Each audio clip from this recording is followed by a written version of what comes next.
Hello dear students, आपके अपने YouTube channel चैंसर में आपका स्वागत है। इस वीडियो में हम डिस्कस करने वाले हैं आपकी जो हिस्ट्री का जो चैप्टर सेकंड है, the establishment of company power.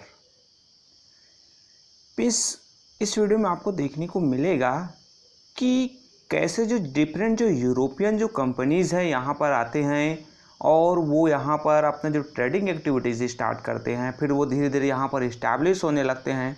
और इसी बीच एक जो यूरोपियन जो कंपनीज़ थी जिसको हम ब्रिटिश कंपनी या फिर ईस्ट इंडिया कंपनी के रूप में जानते हैं, वो यहाँ पर ट्रेडर से एक रूलर्स के रूप में डेवलप होता है, यहाँ पर अपना रूलिंग स्टार्ट करता है। सो ये जो कंप्लीट जो प्रोसेस है कि कैसे वो ट्रेडर से एक रूलर्स के रूप में डेवलप होते हैं, इस वीडियो में आपको देखने को मिलेगा। सो मेरे साथ बने रहिए। अभी तक आपने इस चैनल को सब्सक्राइब नहीं किया है तो सब्सक्राइब जरूर कीजिएगा। सो हम चैप्टर स्टार्ट करते हैं। तो यहाँ पर आपको जो फर्स्ट सबसे पहले हम हिस्ट्री की बात करें तो यहाँ पर जो एक डिफरेंट जो टाइम लाइन है, यहाँ पर टाइम चार्ट दिया हुआ है, आपको देखने को मिल रहा है कि कौन से जो टाइम पीरियड पर वो कौन से जो मेजर जो है इवेंट्स हुए जिसे हमें मेमोराइज करना है, हमें याद रखना है। तो यहाँ पर जो फर्स्ट जो एक मेजर जो इवेंट हुआ 1498 में, यहाँ पर क्या हुआ कि जो वास्को डी गामा है वो कालीकट में लैंड होते। वास्को डी गामा कौन थे? तो वो जो है पुर्तगीज जो एक क्या थे, विजिटर्स थे, वो एक खोज करने वाले थे। सो वो 1498 में वो अपने शिप्स लेके कहाँ से, पुर्तगीज से यहाँ पर आते हैं और एक जो ट्रेडिंग सेंटर है वो इंडिया में इस्टेब्लिश करते हैं। देन उसके बाद जो नेक्स्ट जो मेजर इवेंट होता है आपका 1600 में आपको मिलता है, जब ब्रिटिश ईस्ट इंडिया कंपनी है वो यहाँ पर इस्टेब्लिश होता है। देन उसी पीरियड में 1615 की बात किया गया तो जहांगीर से जो ब्रिटिश है उसको परमिशन दिया जाता है कि वो जो है मुग़ल के जितने भी एम्पायर वाले एरिया है जहाँ पर उनको चाहे तो वो किसी भी जगह वो अपना फैक्ट्री इस्टेब्लिश कर सकता है। देन आपका 1668 में यहाँ पर जो फर्स्ट जो फ्रेंच जो फैक्ट्रीज है वो कहाँ पड़ता है, कहाँ पर, सूरत में जो फ्रेंच के द्वारा फर्स्ट जो फैक्ट्री है वो लगाया जाता है। देन नेक्स्ट आपका 1700 की बात किया जाए सो वहाँ पर 1707 में आपका क्या होता है कि जो औरंगजेब का है डेथ हो जाता है। सो आपने प्रीवियस जो वीडियो में देखा था कि कैसे जो है आपका औरंगजेब के डेथ के बाद जो मुग़ल जो एम्पायर है वो पूरी तरीके से डिक्लाइन होने स्टार्ट हो जाता है। सो उसका जो फ़ायदा है वो ब्रिटिश उठाते हैं। देन आपके 1764 की बात किया जाए तो वहाँ पर कॉन्क्वेस्ट ऑफ बंगाल कंप्लीट, यहाँ पर आपका जो बंगाल का जो एरिया है वो पूरी तरीके से ब्रिटिश अंडर कंट्रोल में चल जाता है। और यहाँ पर जो फर्स्ट जो फेस है आपके ब्रिटिश का जो कॉन्क्वेस्ट करने का, इंडिया को जीतने का, कंक्वेयर करने का, वो फर्स्ट जो फेस है वो कंप्लीट हो जाता है। देन इसी बीच आपके जो कर्नाटिक वार्स है 1763, जो ब्रिटिश जो है फ्रेंच को कर्नाटिक वार है वहाँ पर इनको हरा दिया जाता है और कहीं ना कहीं फ्रेंच है उसको एक सीमित जो एरिया है वहाँ पर उसको सीमित कर देते हैं। जो लिमिटेड एरिया पर ये क्या हो जाते हैं, उनका जो ट्रेडिंग एक्टिविटीज़ है वो फिक्स हो जाता है। देन आपका नेक्स्ट जो मेजर जो इवेंट होता है 1799 में, जहाँ पर ब्रिटिश डिफेट करता है टीपू सुल्तान को। टीपू जो सुल्तान एक जो उस टाइम पीरियड से एक जो ग्रेट जो रूलर्स थे उनको ब्रिटिश के द्वारा हराया जाता है। देन 1818 में आप देखेंगे तो ब्रिटिश के द्वारा मराठा को डिफेट किया जाता है। देन 1849 में ब्रिटिश जो है सिख आर्मीज़ है उनको डिफेट करते हैं। देन फाइनली 1856 में अवध को जो है ब्रिटिश के द्वारा कब्जे में कर लिया जाता है। तो यहाँ से 1857 तक जो सेकंड जो फेस है, लगभग 100 ईयर्स तक ब्रिटिश का जो सेकंड जो फेस है वो चलता है। फिर हमें आप बाद में आपको देखने को मिलेगा कि 1857 का जो फर्स्ट जो रिवॉल्ट होता है उसके बाद से इंडियन जो फ्रीडम स्ट्रगल है वो स्टार्ट हो जाता है। सो हम आगे स्टार्ट करें तो स्टार्ट करने से पहले यहाँ पर आपको दो डिफरेंट जो मैप जो दिखाई दे रहे हैं इंडिया का। यहाँ पर जो आपको एक जो है आपका जो मैप है वो जो एक फर्स्ट जो मैप है ये है आपका 1765 का और एक जो है आपका 1857 का। दोनों मैप में हम कंपेयर करें तो आपको स्पष्ट रूप से पता चल रहा है कि जो 1765 का जो मैप है आपको दिखाई दे रहा है कि जो डिफरेंट जो अलग अलग जो एम्पायर है ये आपका मराठास का है। देन आपको निज़ाम्स के यहाँ पर मैसूर में आपको दिखाई दे रहे हैं, इधर बंगाल रीजन्स में आपको अलग जो एम्पायर दिखाई दे रहा है। सो ये आपके जो डिफरेंट जो टेरिटरीज है वो आपको नज़र आ रहा है। ये जो एरिया है आपका जो ब्लू कलर में आपको जो दिखाई दे रहा है ये कहीं ना कहीं किसके अंडर कंट्रोल में चला गया था, ये जो है ब्रिटिश के अंडर कंट्रोल में 1765 तक ये एरिया जो है चला गया था। इधर आपका जो एरिया देखोगे तो वो अलग डिफरेंट जो एरिया टेरिटरीज थे आपके सिक्स के थे, या फिर और जो छोटे छोटे जो एम्पायर हुआ करते छोटे छोटे जो एरियाज थे वो अलग जो उस समय के जो किंग्स थे उनके एरिया में थे। बट 1857 तक आप देखोगे तो जितने भी आपको ये ब्लू कलर्स में नज़र आ रहे हैं ये कहीं ना कहीं पूरा का पूरा एरिया है ये ब्रिटिश के अंडर कंट्रोल में चला गया है। ओनली कुछ जो एरिया जैसे निज़ाम वाला जो एरिया है, मैसूर का एरिया है, ये कुछ जो एरियाज़ है 1857 के बाद भी ये जो प्रिंसली स्टेट्स के रूप में अभी भी जो राजा के जो प्रिंसेस है उनके पास थे, बट एक्चुअल जो कंट्रोल है वो इस समय भी ब्रिटिश के हाथों में चला गया था। आगे हम जैसे क्लास देखेंगे तो आपको ये और बेहतर क्लियर अंडरस्टैंड होते जाएगा। सो हम आगे चले next. So voyages of discovery. अब यहाँ पर एक जो खोज के लिए जो समुद्री जो रास्ते हैं खोज के लिए एक जो क्या निकला एक ग्रुप जो है, यानी उस समय जो क्या था कि जो ट्रेडिंग एक्टिविटीज़ है जैसे यहाँ पर आप देखेंगे तो 7 से लेकर 14 सेंचुरी के बीच की बात किया जाए तो वहाँ पर जो अरब जो ट्रेडर्स थे वो डोमिनेट करते थे ट्रेडिंग एक्टिविटीज़ में, यानी ईस्ट और वेस्ट में जो आपका जो ट्रेडिंग एक्टिविटीज़ होता था वहाँ पर जो अरब के जो लोग हैं अलग अरब जो ट्रेडर्स हैं वो डोमिनेट करते थे। वहाँ से वो क्या स्पाइसेस है, टेक्सटाइल, शुगर, इंडिको, ये सभी जो साल्ट पेपर है उसको वो जो इंडिया से कहाँ सी रूट्स के माध्यम से जो पर्शियन जो गल्फ है और जो रेड सी है वहाँ से होते हुए वो लैंड रूट से यूरोप को वो जो मटेरियल्स है जितने में डिफरेंट जो सामान हैं ये जो है वहाँ पर यूरोपियन कंट्रीज़ में अरब के द्वारा उस अरब जो ट्रेडर्स के द्वारा यूरोपियन कंट्रीज़ में ले जाया जाता था। सो अब यहीं पर क्या हुआ कि जो कहीं ना कहीं ये आपको दो इमेज दिखाई दे रहे हैं। एक जो है आपका ये फर्स्ट जो इमेज है क्रिस्टोफर कोलंबस का जो कहीं ना कहीं 1492 में सी रूट्स इंडिया के जो सी रूट्स है उसकी खोज के लिए निकला था, बट एक्सीडेंटली वो जो है कहाँ पहुँच गया, नॉर्थ अमेरिका जो आपका आइलैंड कंट्रीज है, बहामास जो आपका नॉर्थ अमेरिका है वहाँ पर पहुँच जाता है। तो इसीलिए कोलंबस को कहा जाता है कि उसने जो है अमेरिका की खोज किया है, यानी आपके ईस्टर्न जो यूरोपियन जो कंट्रीज है वहाँ के जो समुद्री जो रास्ते हैं उसकी खोज किसने, कोलंबस ने किया था।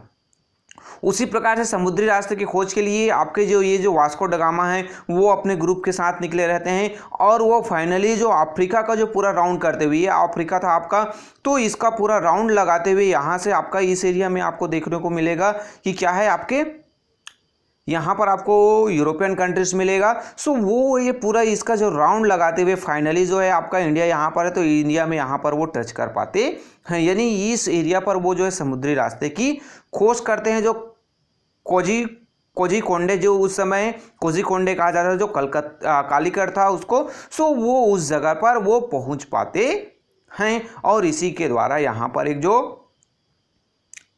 सी रूट्स है समुद्री रास्ते हैं उसकी खोज आते हैं। अब यहाँ पर जो ये जो समुद्री रास्ते की खोज हो जाने के कारण से कहीं ना कहीं मेन जो था कि जो रोमन जो एम्पायर थे 1453 में उसमें जो रोमन एम्पायर पहले जो अरब के माध्यम से ये जो आपके यूरोपियन कंट्रीज़ में जितने भी मटेरियल जो सेफली गुड जो पहुंच पाते थे अब तुर्क के हाथों में आने के कारण से वो जो चीज़ें हैं वो वहाँ पर यूरोप तक नहीं पहुंच पाया था, जिस कारण से जो ये जो वेगस ऑफ डिस्कवरी है जो खोज समुद्री रास्ते की खोज के लिए जो निकले थे तो मेन जो रीज़न था कि जो लैंड रूट से जो मटेरियल्स पहले सप्लाई किए जा रहे थे वो अब मुश्किल हो गया था। बट ये जो दो जो आपके जो वास्को डिगामा के द्वारा जो सी रूट्स की खोज हुआ था उससे कहीं ना कहीं इंडिया से जो मटेरियल्स है वो सीधा सीधा यूरोप पहुंच जा रहा था। साथ ही साथ जो अमेरिका की जो खोज हुई थी तो उससे भी कहीं ना कहीं यूरोपियंस को एक जो नया जो व्यापारिक जो एरिया है ट्रेडिंग जो एक्टिविटीज़ के लिए जो न्यू प्लेस है वो उनको मिल गया था। सो अब यहाँ पर क्या हुआ कि नेक्स्ट जो हम चीज़ यहाँ पर देखें तो ये जो डिस्कवरीज हुआ तो वो जो खोज हुआ तो जो सबसे फर्स्ट जो यूरोपियन से जो ट्रेडिंग के लिए वो इंडिया में आए तो वो जो थे आपके पुर्तगीज थे, यानी जो पुर्तगाल से जो आए हुए जो ट्रेडर्स थे वो फर्स्ट जो है अपना ट्रेडिंग बेस जो है इंडिया में लगाते हैं। उसके बाद आते हैं डच, देन फिर ब्रिटिश आते हैं, फिर लास्ट में आपके फ्रेंच आते हैं। तो सबसे पहले आपके पुर्तगीज, देन उसके बाद नेक्स्ट में आपका आता है डच, देन आपका नेक्स्ट आता है ब्रिटिश, देन आपके फ्रेंच। तो ये जो 4 जो यूरोपियंस है वो इंडिया में ट्रेडिंग्स के लिए आते हैं, यानी व्यापार करने के लिए यहाँ पर आते हैं। देन अब नेक्स्ट आता है कि the formation of European trading companies in India, यानी अब ये जो पर्टिकुलर ये जो ट्रेडिंग करने के लिए जो 4 यूरोपियन कंट्रीज आए थे, तो शुरू में तो स्टार्टिंग में था कि कोई जो उस समय के जो बड़े व्यापारी होते थे जिनके पास शिप्स होता था, वो अपने शिप्स के माध्यम से अपने दल के साथ, जो ग्रुप्स के साथ वो आते थे, यहाँ से जो भी मटेरियल सामान वगैरह ले जाते थे और अपने कंट्रीज में उसको सेल कर देते थे, यानी वो इंपोर्ट एक्सपोर्ट करते थे। बट अब क्या क्या हुआ कि जो धीरे धीरे उनको फील हुआ कि कहीं ना कहीं जो इंडिया में जो है यहाँ पर वेल्थ है, संपत्ति बहुत ज़्यादा है, और यहाँ से जो ट्रेडिंग करने से उनको बहुत ज़्यादा प्रॉफिट हो सकता है। जैसे कि आपको पता है कि पहले जो है इंडिया को सोने की चिड़िया कहा जाता था। सोने की जो चिड़िया है, तो सोने की चिड़िया कहने का मेन जो रीज़न था कि यहाँ पर जो है वेल्थ है, संपत्ति है, वहाँ बहुत ज़्यादा था। यहाँ पर इतने सारे जो डिफरेंट जो मटेरियल्स रहते, जो बहुमूल्य जो चीज़ें यहाँ से मिलती थी, जो यूरोपियंस को बहुत ही ज़्यादा प्रीशियस नज़र आता था। इस कारण से इंडिया को क्या कहा जाता था? सोने की चिड़िया। अब ये जो इंडिविजुअल जो ट्रेडर्स हैं वो अब एक ग्रुप ज्वाइन करने लगे और वो जो है अपना यूनियन बनाने लगे, जिसे ट्रेडिंग कंपनीज कहा गया। यानी उनका अब जो एक ग्रुप बनने लगा, वो जो ट्रेडिंग कंपनीज के रूप में उसका फॉर्मेशन हो गया। और वहाँ के जिस जो कंट्रीज के जो ये जो ट्रेडिंग कंपनीज होते थे, उसके द्वारा गवर्नमेंट के द्वारा उनको अप्रूवल दिया जाता था। अब गवर्नमेंट के द्वारा अप्रूवल मिल गया, ट्रेडिंग कंपनीज बन गई, तो इसका हुआ कि जो ये जो ट्रेडर्स कंपनीज है उनके भी ट्रेड वार होने लगे, यानी ज़्यादा से ज़्यादा व्यापार करने के लिए, ज़्यादा से ज़्यादा एरिया को अपने अंडर कंट्रोल में रखने के लिए आपस में ही ये जो डच है, ब्रिटिश है, पुर्तगालीज है और फ्रेंच है, ये आपस में ही एक दूसरे के साथ क्या होने लगे? लड़ाई करने लगे थे। यानी जैसे हम अभी एक जो दोस्त हैं अपने जो क्लासरूम में रहते हैं, आपके फ्रेंड्स अपने आसपास आप देखते हो, तो कभी कभी किसी चीज़ के लिए आपस में आप दोनों फ्रेंड्स हो, या फिर आप साथ ही साथ एक घर में आप जो है ब्रदर्स एंड सिस्टर है, या फिर आपके ब्रदर्स है, तो आप एल्डर जो है यंगर ब्रदर्स आपस में क्या करने लगते हैं? आप लोग फाइट होने लगते हैं। आपके पेरेंट्स हैं, आपके लिए कुछ जो है स्वीट्स लेके आए, कुछ फ्रूट्स लेके आए, तो मेरे को ज़्यादा मिलना चाहिए, या फिर नहीं उसको ज़्यादा दे दिए करके लिए, इसलिए आप लोग आपस में घर में ही क्या करने लगते हैं? लड़ाई करने लगते हैं। तो वैसा ही उसी प्रकार से हुआ। तो ये सभी जो है क्या थे? यूरोपियंस थे बेटा। बस ये जो जनरली ये जो लोग हैं आपस में क्या करने लगे? लड़ाई करने लगे। अब यहाँ पर देखा जाए तो जो पुर्तगीज है उसका जो ट्रेडिंग सेटलमेंट्स है, ट्रेडिंग सेटलमेंट्स के बारे में हम आगे देखेंगे कि सेटलमेंट्स आखिर होता क्या चीज़ है। तो उनका जो ट्रेडिंग सेटलमेंट्स है वो दमन में था, दीव में था, सैलसेट में था, बैसिन में था, सेंट थॉमस में था। इनका जो पुर्तगीज़ है वो वहाँ पर थे। देन आपके जो डच ईस्ट इंडिया कंपनी है उसका जो फॉर्मेशन है वो 1602 में होता है, और उनका जो मेन जो सेंटर वो इस्टेब्लिश अपना जो फैक्ट्री भी क्या होता है हम आगे देखेंगे। तो वो जो है कहाँ पर लगाते हैं? आपके मसूलीपट्टनम में, सूरत में और कोचीन में। जो डच का जो सेंटर है वो लगता है पुर्तगीज़ का कहाँ पर था? गोवा, दमन, दीव, सैलसेट, बैसिन, सेंट थॉमस, ये चेन्नई के आसपास वाले इस एरिया पर इनका जो सेंटर था। आपके जो डचेस थे वो आपके मसूलीपट्टनम, सूरत और कोचीन में था। देन आपके नेक्स्ट आपको मिलेगा कि जो फ्रेंच थे, जो लास्ट जो यूरोपियंस थे वो इंडिया में आए थे। सबसे लास्ट आने वाले जो कौन थे? वो फ्रेंच थे, और वो जो फर्स्ट जो फैक्ट्री उनका सूरत में 1668 में लगता है।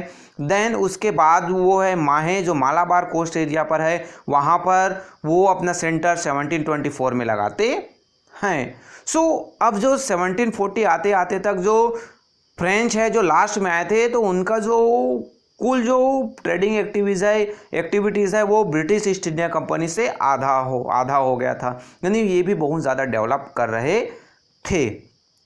अब जो नेक्स्ट हम जो मेजर जो ट्रेडर्स थे वो थे आपके ब्रिटिश, और वो जो ब्रिटिश है अपना जो ट्रेडिंग जो कंपनीज है, ग्रुप्स है, उसको वो the British east India company के नाम से क्या करते हैं? 1600 में वो जो है अपना जो एक बिजनेसमैन का जो ग्रुप था वो ब्रिटिश ईस्ट इंडिया कंपनी के नाम से क्या करवाते हैं? रजिस्टर करवाते हैं। और जो क्वीन एलिजाबेथ फर्स्ट थी, वो उनको 31 दिसंबर 1600 में वो कंपनी को परमिशन दे देते हैं कि वो जो है इंडिया के साथ क्या कर सकते हैं, ट्रेड कर सकते हैं। उसके एवज में उनको क्या देना पड़ेगा, प्रॉफिट, जो शेयर हो रहा है उसका जो प्रॉफिट है, जैसे रेवेन्यू टैक्स देते हैं तो उसी रूप में वो जो है प्रॉफिट का जो शेयर है वो ब्रिटिश गवर्नमेंट को प्रोवाइड करेगा on the behalf of British government. East India company है वो यहाँ पर ट्रेडिंग एक्टिविटीज़ करते रहेगा।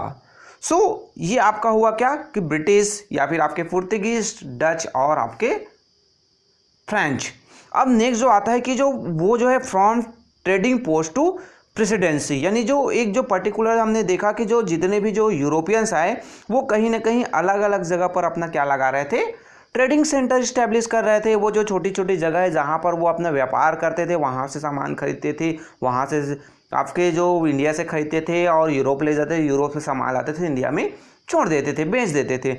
अब वो जो है वो पर्टिकुलर क्या होने लगा, उनका जो सेटलमेंट है वो एक जगह पर वो बसने लगे, यानी वो उस एरिया को अपने कब्जे में करने लगे। सो अब यहाँ पर क्या हुआ कि जो अर्ली विजिट जो शिप्स आए वो कहीं ना कहीं एक्सप्लोरर के थे, यानी यहाँ पर जो नॉर्मली जो वो व्यापार करते सामान ले जाते थे, बट जो धीरे धीरे जो ट्रेड है वो ज़्यादा से ज़्यादा क्या होने लगा, प्रॉफिट होने लगा।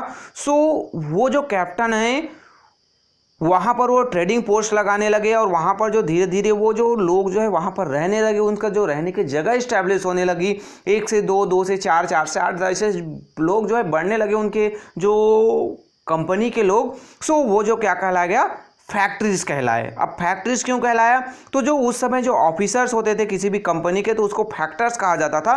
तो जो फैक्टर्स के आसपास जो लोग डेवलप होते गए और यहाँ पर जो लोग बसने गए तो वो कहला गया आपका फैक्ट्रीज। देन नेक्स्ट हुआ कि जो मोर जो सक्सेसफुल एरिया है वो जो फैक्ट्रीज के रूप में डेवलप होते गए और वहाँ पर बहुत सारे जो लोग जो रहने लगे तो वो क्या होने लगा, सेटलमेंट कहलाया। यानी पहले यहाँ पर कितने 5 जो है 6 जो है 10 जो है क्या करते थे, लोग रहते थे, जो आपके जो यूरोपियंस है उनका जो घर हुआ, उनके जो ऑफिस वगैरह थे तो वो फैक्ट्रीज कहलाए। देन वो धीरे धीरे क्या होने लगा, बहुत सारे जो लोग हैं उस पर्टिकुलर एरिया में उसी टाइप के जो फैक्ट्रीज है वो लगने लगे, यानी जो लोग वहाँ पर रहने लगे, अपना व्यापार करने लगे।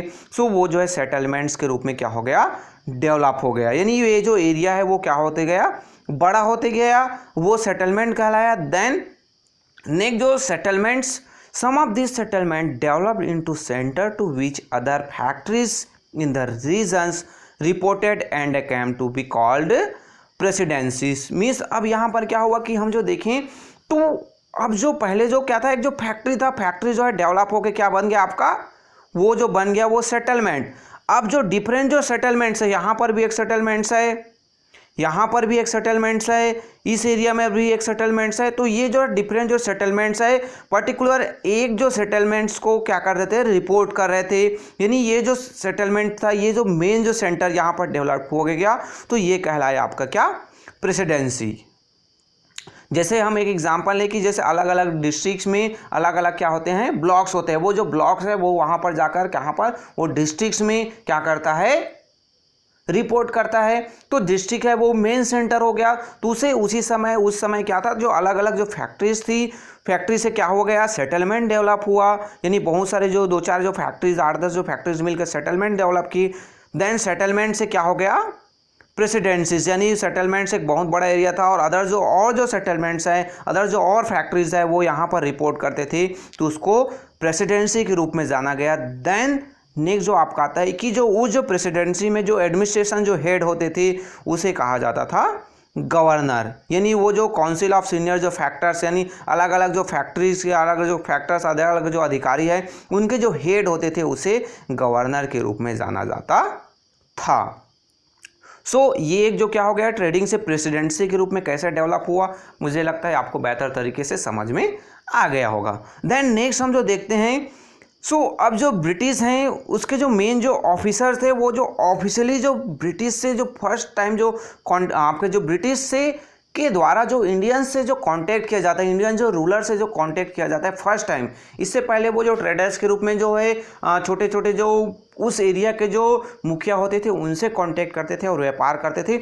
ऑफिशियली जो ईस्ट इंडिया कंपनी के माध्यम से जो एक जो ऑफिशियल जो कॉन्टैक्ट होता है वो था आपका 1606 में, जिसमें कैप्टन जो विलियम्स हॉकिंस है वो सूरत में 1607 में आते हैं और वो आगरा चले जाते हैं और वहाँ पर वो जो ट्रेडिंग जो प्रिविलेज है, यानी जो ट्रेडिंग व्यापार करने के लिए वो कुछ जो छूट प्राप्त करना चाहते हैं, व्यापार करने के लिए वो एक पर्टिकुलर जो परमिशन चाहते हैं कि हम इस एरिया में क्या करना चाहते हैं, व्यापार करना चाहते हैं, हम यहाँ पर अपना जो फैक्ट्री इस्टेब्लिश करना चाहते हैं, यहाँ पर हम अपना सेटलमेंट लगाना चाहते हैं। तो ये जो ऑफिशियली जो कॉन्टैक्ट है वो 1607 में किया जाता है और 1607 में captain Williams Hawkins India Agra में आते हैं, सूरत में लैंड होते हैं, फिर आगरा जाते हैं और वहाँ से परमिशन मांगते हैं। सो 1612 में क्या होता है कि firman was obtain from Mughal empire Jahangir giving permission to set up factory at Surat. Finally जो है 1612 में ये जो कैप्टन विलियम्स हॉकिंस है उसको जहांगीर, जो उस समय के जो रूलर्स हुआ करते थे, आपके जो मुगल एम्पायर थे, उनके द्वारा सूरत में फैक्ट्री लगाने के लिए उनको परमिशन दे दिया जाता है। देन 1615 में क्या होता है कि जो किंग जेम्स फर्स्ट है, जो इंग्लैंड के द्वारा जो वहाँ के जो किंग थे, किंग जेम्स फर्स्ट, उनके जो सर थॉमस राय को भेजा जाता है 15 में, और वो कहाँ जाते हैं आपके, वो जो है जहांगीर के कोर्ट्स में आते हैं, एम्बेसडर के रूप में जहांगीर के कोर्ट्स में आते हैं और सर थॉमस राय को 1616 में जो फैक्ट्री सेटअप करने के लिए मुगल एम्पायर के किसी भी पार्ट में सबसे फर्स्ट जो आपको मिला था उनको परमिशन, वो कहाँ पर था, ओनली सूरत में जो है आपके जो फैक्ट्री इस्टेब्लिश करने के लिए मिला था। बट 1616 में सर थॉमस राय को मुगल एम्पायर के किसी भी पार्ट में ट्रेडिंग एक्टिविटीज़ के लिए, फैक्ट्री सेटअप के लिए परमिशन मिल जाता है। अब यहाँ पर जो परमिशन मिलने के साथ ही साथ हमें पता है कि जो मुगल एम्पायर उस समय पूरा लगभग इंडिया का जो अधिकांश पार्ट है मुगल्स के अंडर कंट्रोल में था।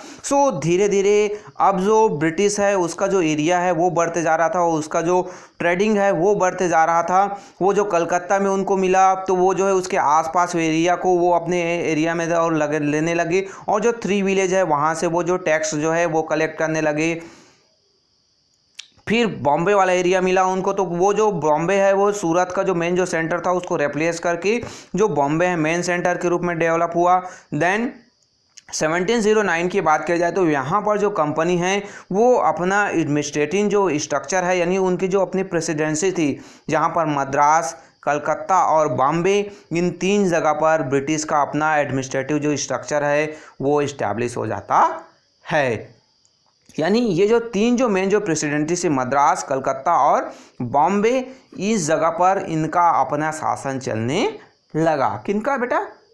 ब्रिटिश का। यानी ब्रिटिश का यहाँ पर शासन है वो कहीं ना कहीं छुपे हुए रूप से स्टार्ट हो गया था। फिर बाद में कहीं ना कहीं आप देखोगे तो कलकत्ता जो है इनका जो मेन जो सेंटर के रूप में, यानी वो जो कैपिटल के रूप में डेवलप होता है। अब नेक्स्ट हम देखें तो आपका from traders to rulers the British conquest of India. अब जो ब्रिटिश है धीरे धीरे तो वो जो है छुपे रूप से अपना एडमिनिस्ट्रेशन स्टार्ट कर दिया था, वो अधिकांश एरिया को अपने अंडर कंट्रोल में कर रहे थे। अब हम देखते हैं कि जो ट्रेडर्स के रूप में ब्रिटिश आए थे वो कैसे यहाँ पर रूलर्स के रूप में इस्टेब्लिश होते हैं।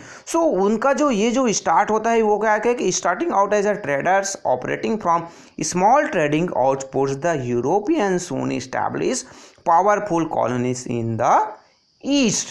यानी वो तो जैसे आपने पहले ही जाना कि जो ट्रेडिंग्स के लिए आए थे वो, बट वो धीरे धीरे जो पावरफुल कॉलोनीज के रूप में जो है वो इस्टेब्लिश कर रहे थे। यानी एक जो है फैक्ट्री लगाया है, वो फिर फैक्ट्री से क्या हुआ, सेटलमेंट डेवलप हुआ, देन सेटलमेंट से प्रेसिडेंसीज बनी। अब वहाँ पर वो कॉलोनी जो है डेवलप कर रहे थे। अब जो कॉलोनीज में मीन्स क्या होता है, तो कॉलोनीज की हम बात करें तो कॉलोनी क्या होता है, तो एक जो कंट्री या फिर पर्टिकुलर जो रीजन है जहाँ पर अदर जो डिस्टेंस कंट्री का जो है पॉलिटिकली कंट्रोल होता है, तो वो कहलाता है आपका कॉलोनी। जैसे इंडिया में किनका कंट्रोल था, ब्रिटिश का कंट्रोल था, British government British east India company का कंट्रोल करती थी, तो इस कारण से वो इंडिया को अपना कॉलोनी मानते थे।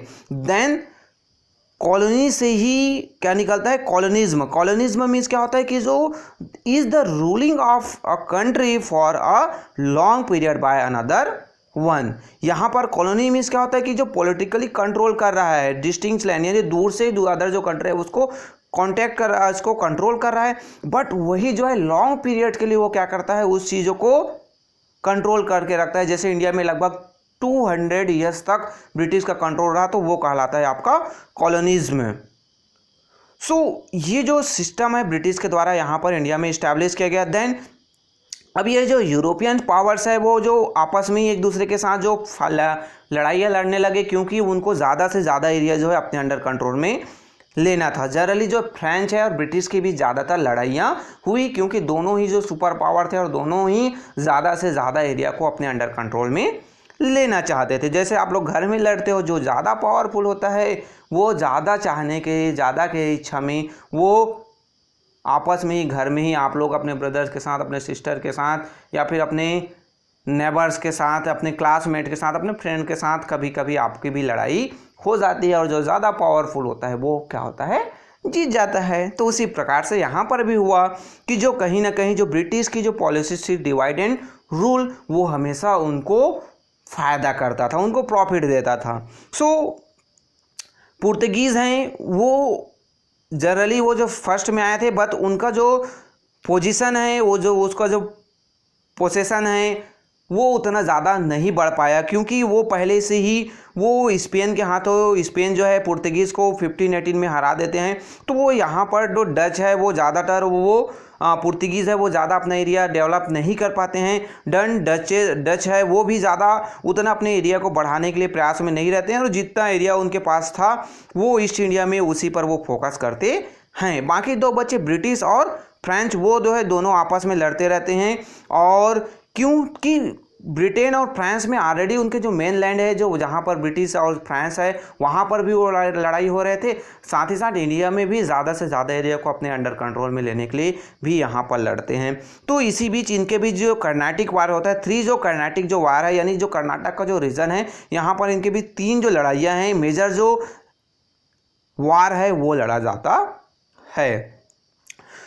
अब हम यहाँ पर देखें तो जो कर्नाटिक वार की बात करें, in India the conflict between the French and the British was focus around the Carnatic region. जैसे मैंने बताया कि कर्नाटिक का जो रीजन है जो आपका कहाँ पर, जो south eastern part of the Indian peninsula, south eastern जो पार्ट है आपका इंडियन जो पेनिसुला, कर्नाटक का जो रीजन, कर्नाटिक रीजन्स की बात किया जाए तो ये आपका ये वाला जो एरिया था, यहाँ पर ही कहीं ना कहीं इनके बीच जो है ज़्यादातर लड़ाइयाँ, ये जो एरिया है यहाँ पर ही हुई, जिसमें आपके हैदराबाद, कर्नाटक और मैसूर वाले जो रीजन्स आते हैं। यहाँ पर आप जो देखोगे तो ब्रिटिश का जो फोर्टिफाइड जो सेटलमेंट था वो था मद्रास में, और जो आपके फ्रेंच के थे वो थे कहाँ पर, आपके पुडुचेरी में। यानी मद्रास को उस समय चेन्नई को जाना जाता था, और आपके पुडुचेरी यानी पौंडीचेरी के आसपास यहाँ पर और यहाँ पर दोनों के ज़्यादा उतना डिफरेंसेस नहीं था। तो इस कारण से दोनों के बीच जो है बहुत ज़्यादा लड़ाइयाँ होती रही। अब यहाँ पर देखा जाए तो नेक्स्ट जो आपका आता है कि जो फ्रांस है और जो ब्रिटिश है वो दोनों जो है इंडियन जो रूलर्स है वो आपस में ही लड़ रहे थे, रिवलरीज थी आपस में, दोनों के बीच झगड़े होते थे। तो उनका जो फायदा है दोनों ही उठाए, यानी फ्रेंच ने भी इंडियन जो रूलर्स है वो आपस में लड़ रहे थे उनका प्रॉफिट उठाया लिए, और जो ब्रिटिश है वो भी इंडियन जो रूलर्स हैं जो आपस में लड़ रहे थे उनका प्रॉफिट ये भी दोनों जो है लेने लगे थे। अब वो क्या करते थे कि फ्रांस और ब्रिटिश, जनरली ब्रिटिश ज़्यादा की कि जो दो जो रूलर्स है आपस में लड़ रहे हैं तो वो किसी एक के साथ वो मिल जाते थे। यानी यहाँ पर ये जो एक जो रूलर्स लड़ाई लड़ रहा है, फिर यहाँ पर ये देन आपके बी, ये जो ब्रिटिश है इनके साथ मिल गए, इनके सपोर्ट में चले जाएगी, नहीं हम आपके साथ हैं, हम ये जो है आपके गलत कर रहा है, हम उसे हराएंगे, आपके मदद करेंगे। फिर ये मिल जाते थे, इनको ये जो है बी को हरा देते थे इनके साथ मिलकर, फिर फाइनली जो है ब्रिटिश इनको भी अपने कब्जे में ले लेता था इनको हराकर। तो इस टाइप की जो स्ट्रेटजी है वो ब्रिटिश ने लिया था। इसी बीच जो है 1746 से लेकर 1763 के बीच जो 3 जो कर्नाटिक जो वार्स है वो लड़ी गई, 3 जो लड़ाइयाँ लड़ी गई जिसे कर्नाटिक वार्स से रूप में जाना जाता है। लगभग फाइनली जो 3rd जो कर्नाटिक वार्स हुआ तो वहाँ पर जो ब्रिटिश हैं वो पूरी तरीके से फ्रेंच को हरा देते हैं, और फ्रेंच है ओनली जो पौंडीचेरी है और आपकी कहाँ, चंदेर गांव, वहीं तक ही उसका एरिया जो है सीमित हो जाता है। उससे ज़्यादा उनको फोर्टिफाइड या फिर उनका जो सेटलमेंट एरिया है उससे ज़्यादा नहीं बढ़ पाता है। और ओनली जो ब्रिटिश है वो मेन जो इंडिया में यूरोपियन पावर्स के रूप में अब रह जाते हैं। और यहाँ से ही, यही से ही जो ब्रिटिश है वो साउथ होल्ड है, यानी जो साउथ जो पार्ट है आपका, कहाँ का, जो बंगाल वाला जो एरिया है वहाँ पर, यानी साउथ जो पार्ट है वहाँ पर तो नीचे साइड ये जो आपका एरिया, ये पूरा एरिया कहीं ना कहीं ब्रिटिश के अंडर कंट्रोल में चला जाता है। अब जो वो जो ये आपका बंगाल वाला जो रीजन है उस एरिया पर अब जो ब्रिटिश है वो फोकस करना स्टार्ट कर देते हैं। यानी अब वो जो है उनकी जो नज़रें हैं, जो जैसे हम गिद्ध की जो नज़रें बोलते हैं ना, बाज की जो नज़रें होती है उसी टाइप से अब ये गिद्ध की जो नज़रें हैं, यानी ब्रिटिश का जो आई है वो कहीं ना कहीं अब बंगाल वाले रीजन पर फोकस होने लगता है। और उस समय बंगाल रीजन में आप देखोगे तो कौन कौन थे, तो बंगाल रीजन में हम देखा जाए तो उस समय आपके बिहार झारखंड और उड़ीसा वाला एरिया था। सो इसके बारे में हम जो नेक्स्ट वीडियो में देखेंगे कैसे जो है ब्रिटिश जो है बंगाल का रीजन है और उसके आसपास रीजन को अपने अंडर कंट्रोल में लेता है और एक जो फेस है वो कहीं ना कहीं इंडिया को कंक्वायर करने का वो कंप्लीट होता है। सो ओके, वीडियो अगर पसंद आए तो लाइक ज़रूर कीजिएगा। जितने से ज़्यादा आप लाइक करेंगे उतना ज़्यादा मैं मोटिवेट होऊंगा कि आपके लिए और ज़्यादा से ज़्यादा बेहतर वीडियो बना सकूं। साथ ही साथ चैनल को सब्सक्राइब ज़रूर कीजिए, आपने अभी तक सब्सक्राइब नहीं किया है, क्योंकि जितने भी वीडियोज़ हो रहे अपलोड हो रहे हैं उसका प्रॉपर आपको नोटिफिकेशन मिल सके। So okay, thank you.